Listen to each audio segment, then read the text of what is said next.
Good morning. Stock 2020 में आप सबका स्वागत है। मैं हूं आशीष वर्मा और मेरे साथ है नीरज वाजपेयी। हफ्ते का पहला ट्रेडिंग सेशन देख लेते हैं किस तरह की पिच पे आज का ये हफ्ते का पहला मैच होने वाला है। पिच कमजोर है, कमजोरी से मेरा मतलब है गेंदबाजों के लिए शायद फेवर करती हुई नजर आए। अमेरिकन मार्केट्स आपकी स्क्रीन पर आएंगे। 3.4% का आसपास का दबाव था 2 बजे। ग्रीस को लेकर कंसर्न्स लगातार माउंट होते हुए अनसर्टनिटी लिंगर कर रही है और उसी का दबाव है। दूसरी दिक्कत की बात, ध्यान रखें फ्राइडे का सेशन था तो अगले हफ्ते यानी कि इस हफ्ते कल और परसों एफओएमसी की बैठक की शुरुआत होने वाली है। उससे पहले नर्वसनेस थी, उससे पहले थोड़ी सी प्रॉफिट बुकिंग देखने को मिली। यूरोपियन मार्केट्स में ऑब्वियसली दबाव था क्योंकि थर्सडे को ही बाजार, उसमें से कई सारे बाजार बंद होने की कगार पे थे, बंद हो चुके थे। तब खबर आई थी कि आईएमएफ की टीम विड्रॉ कर रही है, ग्रीस के साथ सहमति नहीं हुई है डील की। उसी का नेगेटिव इंपैक्ट आपको फ्राइडे के सेशन में देखने को मिला। वहां पे तो 1 से 1.5% के आसपास की कमजोरी थी और क्योंकि कमजोर वीकेंड क्यूज थे, ओवर द वीकेंड क्यूज थे, एशियन मार्केट्स कमजोरी के साथ कामकाज करते हुए एसएक्स निफ्टी भी दर्शा रहा है कि भारतीय बाजारों की शायद थोड़ी सी सुस्त फ्राइडे की क्लोजिंग लेवल से 7 या 8 पॉइंट नीचे शुरुआत होती हुई नजर आए। नीरज जी, ऐसे में रणनीति एक मिलीजुली रहेगी, लेकिन सेल साइड के स्टॉक थोड़े ज्यादा होंगे। फैक्टर्स को लगता है कि फ्राइडे के सेशन में थोड़ा सस्टेन किया था। आज भी हो सकता है शुरुआत थोड़ी सी अच्छी रहे क्योंकि बहुत ज्यादा ओवरसोल्ड जोन में है। लेकिन क्वेश्चन ये उठता है कि वो सस्टेन कितना करेगा, ये बहुत इंपॉर्टेंट है। और 8000 के नीचे निफ्टी जब से ट्रेड कर रहा है तो वहां पे सेक्टर्स को बहुत कॉन्फिडेंस नहीं आ रहा है। इसलिए सेक्टर्स को लगता है कि तमाम सारी जो बुरी खबरें दुनिया भर में चल रही हैं विदेशी बाजारों में, उनका दबाव निश्चित तौर पर देखने को मिलेगा। और अब जो ड्रेस बैंक की एक खबर राउंड कर रही है वो भी एक इम्पैक्ट जरूर डालेगी। सेक्टर्स कहता है कि ज्यादातर खिलाड़ी शॉर्ट्स के ही रखना फायदेमंद होगा। आपकी स्टोरी थोड़ी सी विपरीत, हमें भरोसा है अभी भी इंडिया स्टोरी पे। खरीदारी करने की सलाह होगी ज्यादातर। एक तो 2 इंपॉर्टेंट फैक्टर्स हैं फ्राइडे के सेल ऑफ में। ग्लोबल इक्विटी मार्केट का सेल ऑफ इसलिए आया था क्योंकि वो ग्रीस का कंसर्न था, आईएमएफ ब्रुसेल से बाहर चला गया था, वो डील नहीं हुई थी। उसको हमने पचा लिया था फ्राइडे के ट्रेडिंग सेशन में। बाकी equity market, European equity market में उसके बाद पचाना शुरू करा तो आप वो डाइजेस्ट होता हुआ देख रहे थे, इसलिए थोड़ा सा ज्यादा निगेटिव आपको global cues. No doubt global cues कमजोर है, लेकिन हमारे लिए 2 पॉजिटिव मुझे नजर आते हैं। एक तो जो फ्राइडे के इकोनॉमिक डेटा आया था, आर्थिक आंकड़े आए थे, उसमें सरप्राइजिंगली आईआईपी में तगड़ा जंप देखने को मिल रहा है। कितना भरोसा करेंगे वो कहना मुश्किल है क्योंकि कुछ आपको और महीनों के नंबर्स देखने पड़ेंगे जिसके बाद थोड़ा सा कन्विक्शन आएगा, लेकिन वो नंबर्स बेहद स्ट्रांग है। इन्फ्लेशन का आंकड़ा उम्मीद पे खरा उतरा है। मॉनसून को लेकर चिंताएं थी। हम बॉम्बे में रहने वालों को तो बिल्कुल नहीं लग रहा है इस बार एल नीनो को खास इंपैक्ट होने वाला है। 2-3 दिनों से तो बहुत गजब की बारिश हो रही है बॉम्बे में, तो वो कंसर्न्स भी कुछ हद तक रिसीड होने चाहिए मेरे ख्याल से। तो उस लिहाज से थोड़ा सा पॉजिटिवली बायस के साथ ट्रेड करें। शुरुआत सुस्त हो तो हमें लगता है उस सुस्ती में हल्की शायद लो लेवल से बाइंग इमर्ज होती हुई नजर आए, तो हम उस कन्विक्शन के साथ उतरे हुए हैं। हालांकि स्ट्रिक्ट स्टॉप लॉसेस रखें, बाजार का मूड कब किस तरफ पलटा भारी हो जाए कहना बड़ा मुश्किल है, लेकिन हम आज थोड़ा सा खरीदारी की तरफ ज्यादा तवज्जो देंगे। जी, शुरुआत कहां से? शुरुआत जैसा कि सेक्टर्स कह रहे हैं थोड़ा सा वीकनेस देखने को मिल सकती है। तो बैंकिंग शेयर जो फ्राइडे सेशन में थोड़ा मजबूती दिखा रहे थे, वहीं से सपोर्ट मिला था, वहां पे आज फिर से थोड़ा प्रेशर देखने को मिल सकता है। इलाहाबाद बैंक और केनरा बैंक दोनों ही सेक्टर्स को लगता है बिकवाली करनी चाहिए। वित्त मंत्री के साथ मुलाकात हुई थी, तमाम हुआ, कैपिटल इन्फ्यूजन की खबरें चली। 10-15 दिन बाद शायद वो अपना प्रेजेंटेशन भी देंगे। तो उन खबरों के चलते बैंकिंग शेयरों में खासतौर पे मिड कैप, छोटे मझोले जो सरकारी बैंक थे, उनमें तेजी देखने को मिली थी। सेक्टर्स में लगता है कि वो फिजल आउट होगी क्योंकि बहुत सस्टेनेबल तेजी नहीं है। चार्ट पे भी अगर आप तमाम सारे स्टॉक्स ये देखेंगे तो बहुत ज्यादा वीकनेस के ही संकेत उसमें दिख रहे हैं, जो है लोअर टॉप लोअर बॉटम इसमें बनते जा रहे हैं। तो सेक्टर्स लगता है यहाँ दबाव जरूर देखने को मिलेगा। इलाहाबाद बैंक में 85 रुपए के लक्ष्य लेते हुए बिकवाली करके चलिए और केनरा बैंक में भी 285 के लक्ष्य के साथ बिकवाली करके चले। 297 पे स्टॉप लॉस रखें। इंटरेस्टिंग है, इसलिए मैं कह रहा हूँ पता नहीं किस तरफ पलड़ा भारी हो। एक पीएसयू बैंक, लेकिन उसमें खरीदारी करने की सलाह है क्योंकि हमें लगता है शायद आज पीएसयू बैंक की बहुत तगड़ी पिटाई हुई है, रीसेंट लोज के आसपास हैं। फ्राइडे ट्रेडिंग सेशन में कुछ इंस्टेंसेस थे, कुछ में हमने देखा था शॉर्ट कवरिंग के चलते बैंक्स में थोड़ी सी खरीदारी थी, कुछ में हल्की लॉन्ग पोजीशंस बिल्टअप हो रही थी, तो कुछ हिम्मत जरूर देखने को मिली थी। हमें लगता है आज की ट्रेडिंग सेशन में शायद बैंक्स में खरीदारी आ सकती है। यूनियन बैंक ऑफ इंडिया बिल्कुल कॉशियसली ट्रेड करें, शुरुआती टिक्स आने दें। पता नहीं नेक्स्ट सिलेक्टर्स मान रहे हैं बिकवाली आ रही, तो इसलिए मैं कह रहा हूं थोड़ा सा और सतर्क हो जाएं, शायद वो सही हो। लेकिन इनिशियल फिर 5-10 मिनट का सेशन होने दें, उसके बाद अगर लगता है कन्विक्शन के साथ कि शायद बैंकिंग में बाइंग इमर्ज हो रही है, हमें क्योंकि लग रहा है शायद आज बैंकिंग में बाइंग इमर्ज होती है। यूनियन बैंक जैसे काउंटर्स को आप चाहें तो लॉन्ग कर सकते हैं, स्ट्रिक्ट स्टॉप लॉस के साथ ऑब्वियसली, लेकिन 150-152 तक के लेवल्स तक हमारे एक्सपर्ट्स मानते शायद काउंटर जाता हुआ नजर आए। शायद पीएसयू बैंक्स में आज खरीदारी आए। Kaveri seed interesting business mix, monsoon का पिकअप होना भी अच्छी खबरें हैं तमाम कंपनीज के लिए। साथ साथ ध्यान रखें एफआईएस के लिए वैसे अट्रैक्टिव है, 20-22% के आसपास मेरे ख्याल से FIIs की होल्डिंग ऑलरेडी इस कंपनी में है। थ्रेशोल्ड लिमिट के शायद आसपास पहुंचती हुई खबरें अब आई हैं ओवर द वीकेंड की RBI ने जो विदेशी निवेश की सीमा है यानी कि FII होल्डिंग लिमिट जो होती है वो बढ़ा दी है इस कंपनी में 40% के आसपास, अगर मैं सही रिकॉल कर रहा हूं तो कावेरी सीट के लिए उस लिहाज से बड़ा पॉजिटिव हो सकता है। तो सेंटिमेंट्स इस समय प्ले अप होते हुए नजर आएंगे। पता नहीं कितने FI इस समय इच्छुक है इंडियन मार्केट में कैश इन्फ्यूज करने के लिए, क्योंकि रोज तो कैश मार्केट में बिकवाली के आंकड़े आ रहे हैं, लेकिन इससे सेंटिमेंट इंप्रूव होता है। थ्रेशोल्ड लिमिट के पास बैठे हम 40% और बढ़ाने की बात, 40% तक बढ़ा के ले जाने की बात करी गई है। कावेरी सीट को लड़ा पे रखें, 805 से 810 तक के लेवल तक आप अप्रोच करने की रणनीति बना सकते हैं। और इसी के साथ वक्त है हम दोनों की टीम्स के डिपेंडेबल खिलाड़ी जानने का।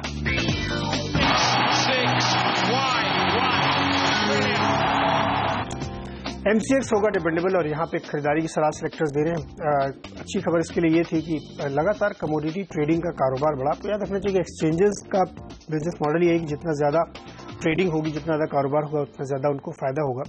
पिछले 1-1.5 महीने के अंदर आप देखेंगे कि 17% कमोडिटी ट्रेडिंग में वॉल्यूम जंप होते हुए दिखा है। ये बहुत ही पॉजिटिव है MCX के लिए।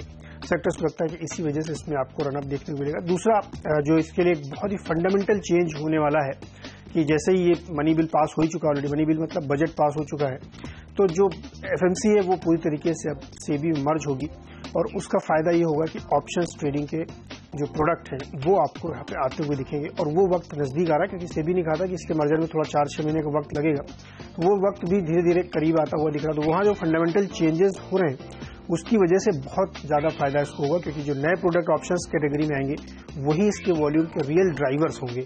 लेकिन इस वक्त भी अगर आप वॉल्यूम देखें तो बेहतरीन सुधार हुआ है, 17% का उछाला है। सेक्टर्स लगता है कि इसमें नजर रखनी चाहिए, खरीदारी करके चले। 980 का लक्ष्य फिलहाल के लिए होगा, 950 में स्टॉप लॉस। क्योंकि मॉनसून के पिकअप करने की बात करी हमने, IIP के पिकअप करने की बात करी, तो स्टॉक्स जो मूड सुधारने की कोशिश कर सकते हैं उन्हीं पर हम ज्यादा फोकस कर रहे हैं इस समय। चंबल फर्टिलाइजर होगा आज का भरोसेमंद खिलाड़ी। बेहतरीन बिजनेस मॉडल है। फर्टिलाइजर एज अ स्पेस को लेकर लगातार जो अच्छी खबरें आ रही हैं, हालात सुधारने की कोशिश है, इंपोर्ट की डिपेंडेंसी कम करने की लगातार ये नई सरकार कोशिश कर रही है। फर्टिलाइजर एज अ स्पेस के लिए बड़ा पॉजिटिव है। थोड़ा सा पेशेंस आपको ऑब्वियसली देना पड़ेगा, लेकिन चंबल फर्टिलाइजर के साथ दिक्कत की बात, ये स्टॉक अपने ऑलमोस्ट ईयर लोज के आसपास आपको कामकाज करता हुआ नजर आएगा। मेरे ख्याल से 53 रुपीज के ईयर लोज थे, 58 के आसपास ये ट्रेड कर रहा है। अपने ईयर हाइज जो ऑलमोस्ट 77 के थे वहां से तो अच्छा खासा पिटाई इस काउंटर ने झेली है। आज स्पेसिफिकली एक तो मॉनसून पिकअप होना, पॉजिटिव खबरें उस तरफ का आना।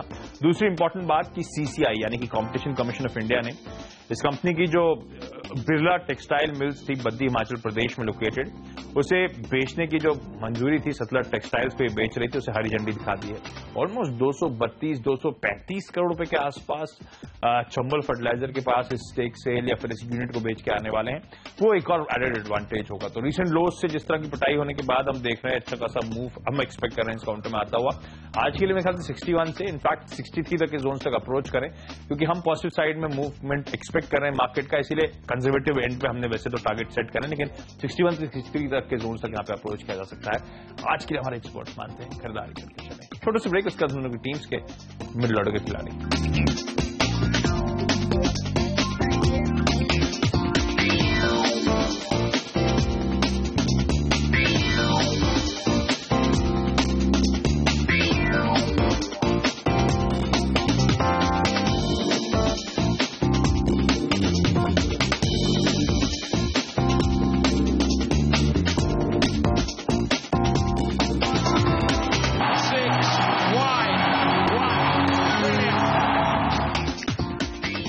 मध्यक्रम के स्टॉक्स में JP एसोसिएट्स पहला होगा और यहाँ पे बिकवाली की सलाह होगी। सेक्टर्स का मानना है कि फ्राइडे को भी हमने शॉर्ट की सलाह दी थी और स्टॉक 5.5% नीचे गया था और हमें उम्मीद थी कि ऐसा ही प्रदर्शन दिखाएगा और आज भी हमें लगता है इसमें कमजोरी रहेगी।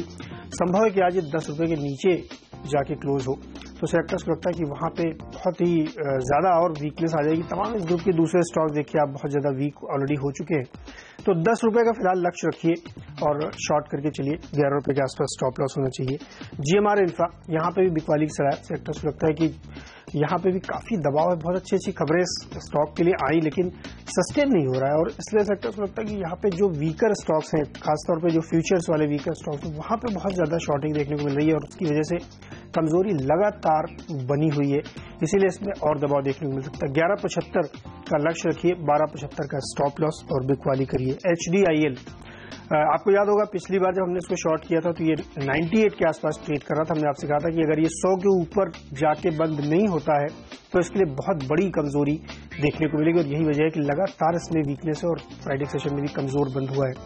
अभी 88 के आसपास ट्रेड कर रहा है। सेलेक्टर्स को लगता है ये कोई फिलहाल टेक्निकल लेवल्स इसके लिए बनते नहीं यहाँ पे, तो इसलिए कोई भी कमजोरी आएगी तो एसडीआई जैसे स्टॉक्स में भारी गिरावट देखने को आपको मिल सकती है। 82 रुपए का ट्रेडिंग टारगेट लीजिए, शॉर्ट करिए, 90 पे स्टॉप लॉस रखिए। फोकस खरीदारी पर रखेंगे हम अभी भी।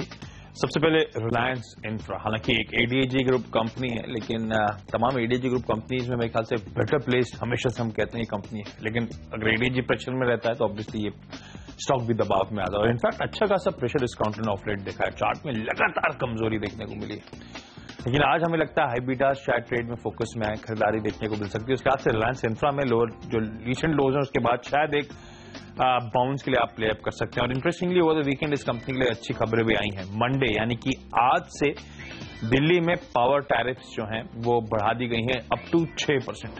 अप टू इसलिए स्पेसिफिकली हाईलाइट कर रहा हूं कि 4% जो टाटा पावर के एरियाज हैं उसके लिए, रेस्ट ऑफ दिल्ली में 6% के आसपास की हाइक है। तो रिलायंस इंफ्रा को अच्छी खासी यहाँ पे हाइक मिलती हुई नजर आएगी।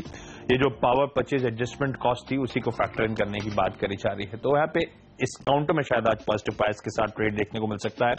ऑर्किड केमिकल दूसरी कंपनी जिसमें हर एक्सपर्ट्स मानते हैं खरीदारी करके चलें, यहां पर भी हमें लगता है तगड़ा मोमेंटम आ सकता है। साल के लोज इस कंपनी के 43 के आसपास हैं और वहीं 44-45 के आसपास से काउंटर आपको ट्रेड करता हुआ नजर आएगा, लेकिन यानी कि अपने रीसेंट लोज पे ये कंपनी इस समय कामकाज कर रही है। अपने हाई से तो ऑलमोस्ट 50% के आसपास का करेक्शन दिखा चुकी है।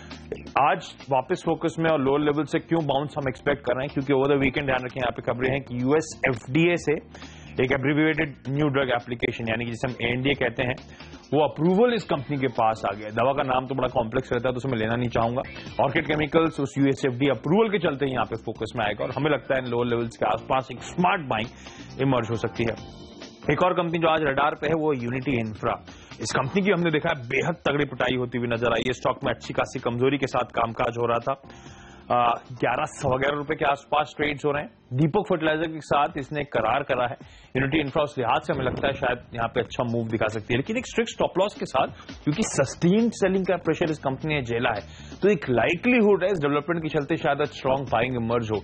लेकिन ये जो लगातार दबाव दिखा रही है काउंटर, वो वारंट करता है कि आप एक स्ट्रिक्ट स्टॉप लॉस के साथ ही इस पोजीशन को अप्रोच करें।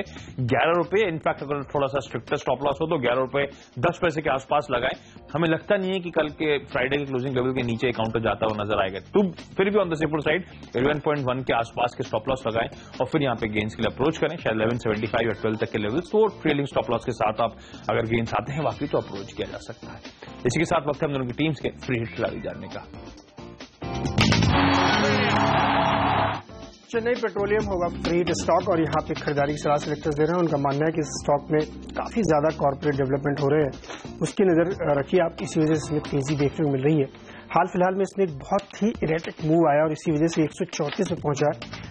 ज्यादा से ज्यादा 10 ट्रेडिंग डेज पहले ये 98 के आसपास तक पहुंच गया था। उसमें खबर यह है कि अभी आपको याद होगा कि इंडियन ऑयल कॉर्पोरेशन ने इसमें 1500 करोड़ रुपए इन्फ्यूज किए हैं और चूंकि वन ऑफ द प्रोमोटर है वो, अगर वो उसमें इतने पैसे डाल रहा है तो वो कैपिटल बेस बढ़ेगा, प्राइस कैपिटल बढ़ेगी, तो इसके जो दूसरे स्टेक होल्डर्स हैं जिसमें ईरान की कंपनी नेट्रो, वो अपना स्टेक इंक्रीज करना ही चाहेगी। इसलिए सेलेक्टर्स को लगता है कि उसका एक रास्ता ये होगा कि राइट्स इशू आएगा और उसमें वो बाइंग देखने को मिल सकती है। क्योंकि ईरान के ऊपर सैंक्शंस थे, इस वजह से ये मामला अब तक लटका हुआ था। और आपको भी ये भी बता दूं कि बहुत सारा डिविडेंड जो बाकी है ईरान की कंपनी को देने के लिए वो कंपनी के साथ पड़ा हुआ है, तो शायद ये डील हो सकती है कि उसी डिविडेंड से इनके लिए राइट्स इशू बाई कर दिए जाएं। इसीलिए सेक्टर्स को लगता है इस स्टॉक पे आप नजर रखिए, जबरदस्त तेजी यहाँ से आगे देखने को मिल सकती है। बहुत बड़े इन्वेस्टर्स ने इसमें ऑलरेडी पोजीशन ले रखी है। 144 के लक्ष्य के साथ चेन्नई पेट्रो खरीदारी करिए, 131 पे स्टॉप रख सकिए। आशीष।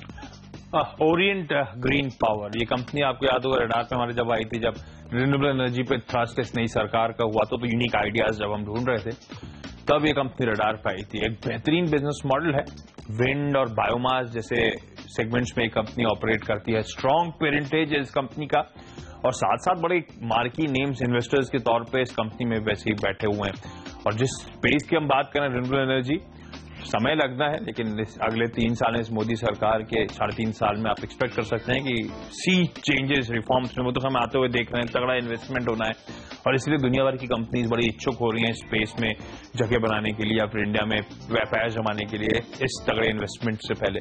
तो ओरिएंट ग्रीन पावर जैसी कंपनी तो वैसे भी रडार पर नहीं चाहिए। ऑफलेट मार्केट का प्रेशर जरूर होगा तो अपने 20 रुपए के आसपास के हाई से अब आपको 13, 13.5 के आसपास कामकाज करती हुई नजर आएगी, लेकिन तो ये और भी ज्यादा अट्रैक्टिव लेवल्स हो जाते हैं उसके हाथ से खरीदारी करने के लिए। लेकिन आज फिर से रडार पे क्यों? एक तो रिन्यूएबल एनर्जी स्पेस पे आप तमाम रिपोर्ट्स सुजलॉन को लेके आती हुई वापस देख रहे होंगे, क्योंकि अभी भी एनवायरमेंट में कुछ बदला नहीं है, कंड्यूसिव है और तमाम कंपनीज के लिए बड़ा पॉजिटिव हो सकता है। स्पेसिफिक पॉकेट में ओरिएंट ग्रीन पावर में ज्यादा पसंद आती है। इस कंपनी ने इंटरेस्टिंगली अपने कारोबार को लेकर भी एक अच्छा खासा रीचिक का अनाउंसमेंट करा है, यानी कि एक हल्की सी रिस्ट्रक्चरिंग एक्सरसाइज ये कंपनी अंडरटेक करेगी। क्यों कर रही है? बेसिकली मैं पढ़ रहा था, विंड और बायोमास 2 स्पेसिफिक पावर सेगमेंट्स में कंपनी ऑपरेट करती है। इन दोनों को स्ट्रॉन्गर बनाने के लिए कंपनी चाहती है कि इन दोनों का विभाजन कर दिया जाए, डीमर्ज कर दी जाए ये दोनों एंटिटीज। और ये जो डीमर्ज बायोमास पावर का अंडरटेकिंग है वो एक Holi own subsidiary SIHL engineers private limited के नाम से उस कंपनी में ट्रांसफर हो जाएगी। जो SIHL इंजीनियर्स प्राइवेट लिमिटेड है वो हर ओरिएंट ग्रीन पावर के शेयरधारकों को एक शेयर उस बायोमास यूनिट का भी देगा। इवेंचुअली इस कंपनी को लिस्ट कराया जाएगा, जो डीमर्ज हुई है बायोमास की, BSE और NSE पे लिस्ट होंगे और इसका नाम बदलकर बायो बिजली ग्रीन पावर नाम से रख दिया जाएगा। तो एक अच्छी खासी वैल्यू अनलॉकिंग एक्सरसाइज शायद होती हुई नजर आए। कोई खामी नहीं दिख रही, 1:1 के रेशियो पे ये डीमर्जर होता हुआ नजर आएगा, बिल्कुल वाजिब है। ईयर हाई से अच्छा खासा डिस्काउंट पे चल रहा है। 75% प्रमोटर्स का हिस्सा है। जब मैंने कहा था मार्की नेम्स इन्वेस्टेड हैं, स्ट्रॉन्ग प्रमोटर होल्डिंग है, थ्रेशोल्ड लिमिट पे प्रमोटर्स हैं 75% के आसपास। इस कंपनी का मार्केट कैप भी आप ध्यान रखें 777 करोड़ रुपए के आसपास के मार्केट कैप वाली कंपनी, तो अच्छी खासी पकड़ वाली कंपनी है। ओरिएंट ग्रीन पावर हमें लगता है रडार पे रखें, अच्छी वैल्यू अनलॉकिंग एक्सरसाइज, एक एडेड एडवांटेज है। जिस एनवायरमेंट में हम बात कर रहे थे वैसे भी रिन्यूएबल एनर्जी स्पेस की कंपनीज के लिए आउट परफॉर्मेंस शायद आपको देखने को मिले। ऑलमोस्ट 15 के लेवल्स तक अप्रोच करने की सलाह, अच्छा खासा मूव शायद काउंटर यहां से डिलीवर कर सकता है। छोटा सा ब्रेक, उसके बाद हम दोनों की टीम्स के आखिरी के 3 खिलाड़ियों पर फोकस करेंगे।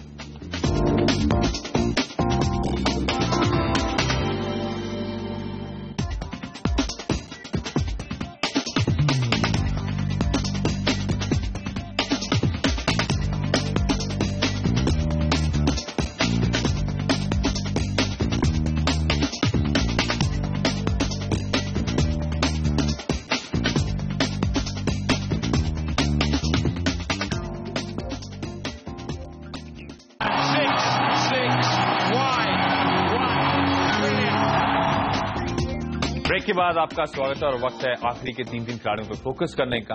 इंटरेस्टिंगली हमारे एक्सपर्ट्स मानते हैं जो स्टॉक या जो ग्रुप ऑफ एंटिटीज वीकेंड पे फोकस में आज उस पर एक अच्छा पॉजिटिव रिएक्शन आ सकता है। पहला काउंटर होगा वेदांता का, जिसमें हमारे एक्सपर्ट्स मानते हैं खरीदारी करके चलें। वैसे भी सब जानते हैं इवेंचुअली जो ये विलय हुआ है कैश इस्तेमाल होगा। वेदांता की डेट लेवल्स 1:1 के नीचे जाते हुए नजर आएंगे, नेट डेट लेवल्स, तो वेदांता के लिए तो बड़ा पॉजिटिव है ये। उस लिहाज से हमारे एक्सपर्ट्स मानते हैं खरीदारी करके चलें, पॉजिटिव बायस मेंटेन रखें। 192, 193 तक के लेवल्स तक आज की ट्रेडिंग सेशन में अप्रोच किया जा सकता है। इवेंचुअली शायद ये काउंटर 200 के पार जल्द आपको जाता हुआ नजर आएगा। इंटरेस्टिंगली लेकिन वेदांता के साथ हमारे एक्सपर्ट्स मानते हैं केन इंडिया में भी खरीदारी करने के मौके ढूंढने चाहिए। हालांकि केन इंडिया के शेयरधारकों के लिए बड़ा खराब हुआ है, ये कैश साइफन ऑफ हो गया है। लॉजिकली तो कैश पहले डिस्ट्रीब्यूट कर देना चाहिए था तमाम शेयर होल्डर्स के बीच में, तब जाके ये विलय होना चाहिए था, लेकिन ये तगड़ा कैश वेदांता के पास जाने वाला है। लेकिन केन के लिए पॉजिटिव क्या है? कोई खामी नहीं है, जो रेशियो आया है मर्जर का 1:1 का है, प्लस एक 10 रुपए का प्रेफरेंशियल शेयर आना है, तो लॉजिकली तो वैसे भी पॉजिटिव साइड में केन इंडिया के शेयर होल्डर्स के लिए। और क्योंकि हम वेदांता पे पॉजिटिव है, ध्यान रखें वेदांता स्मार्टली मूव करेगा, तो जो 1:1 का रेशियो है उसका मतलब है कि केन इंडिया भी इस विलय से पहले पॉजिटिव साइड में मूव करता हुआ नजर आएगा। तो वैसे भी केन इंडिया के लिए ये मर्जर या फिर ये कल का अनाउंसमेंट है पॉजिटिव होगा। तो वेदांता ग्रुप एंटिटी शायद आज पॉजिटिवली क्रिएट करती हुई नजर आए, स्ट्रिक्ट स्टॉप लॉस के साथ, क्योंकि ये हमारा इंडिविजुअल आकलन है हमारे एक्सपर्ट्स का। हो सकता है बाजार गलत इंटरप्रेट करे, हो सकता है मान के चले कि जो कैश जा रहा है बहुत ही बुरा होने वाला है और शायद केन इंडिया में उल्टी साइड में ट्रेड देखने को मिले। इससे स्ट्रिक्ट स्टॉप लॉस या फिर एक काम करें, इनिशियल ट्रेड सेटल होने दें, उसके बाद पोजीशन बनाए। हमें लगता है इवेंचुअली इन दोनों कंपनीज में at least for the timing positive side में मूवमेंट आएगा। इकलौता सेल रिकमेंडेशन आज का है कैस्ट्रॉल इंडिया। हमें लगता है शायद दबाव के साथ कामकाज होता हुआ नजर आए। वायदा की पोजीशन से इंडिकेट करेंगे थोड़ी सी वीकनेस यहाँ पे क्रिपलिन हो सकती है। फ्राइडे को हमने वीकनेस के संकेत आते हुए भी देखे थे।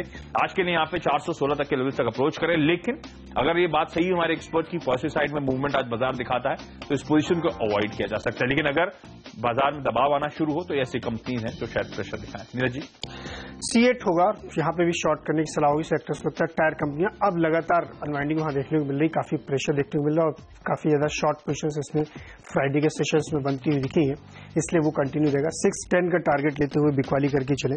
कोल इंडिया में लेकिन खरीदारी की सलाह सेक्टर्स दे रहे हैं, बहुत ही स्ट्रांग मूवमेंट इसमें दिखाए हैं और तमाम गिरावट के बावजूद ये अगर ये लेवल सस्टेन कर रहा है तो सेक्टर्स को लगता है डेफिनेटली इसमें खरीदारी करनी चाहिए और 410 के आसपास का इसमें टारगेट बनता है, खरीदारी करके चलो। अंत में भारतीय एयरटेल बिल्कुल वैसा ही, यहाँ पे भी बहुत जबरदस्त मूव देखने को मिला है। लंबे समय के बाद आप कोल इंडिया भारतीय दोनों को देखिए 400 के ऊपर जाके ट्रेड कर रहे हैं और तमाम सारी खबरों के बावजूद ये सस्टेन कर रहे हैं, मार्केट किधर भी जाए ये दोनों ही स्टॉक बेहद मजबूती दिखा रहे हैं। सेक्टर्स लगता है भारतीय एयरटेल में भी आज आपको लॉन्ग पोजीशन बनानी चाहिए। 421 के आसपास का लक्ष्य होना चाहिए, 410 पे स्टॉप लॉस रखें। चलिए इसी के साथ आशीष और मुझे इजाजत दीजिए, लेकिन आप कहीं मत जाइए क्योंकि ब्रेक के तुरंत बाद लेके आएंगे मार्केट काउंटडाउन और CNBC बाजार पर होगा मॉर्निंग टिकर। नमस्कार।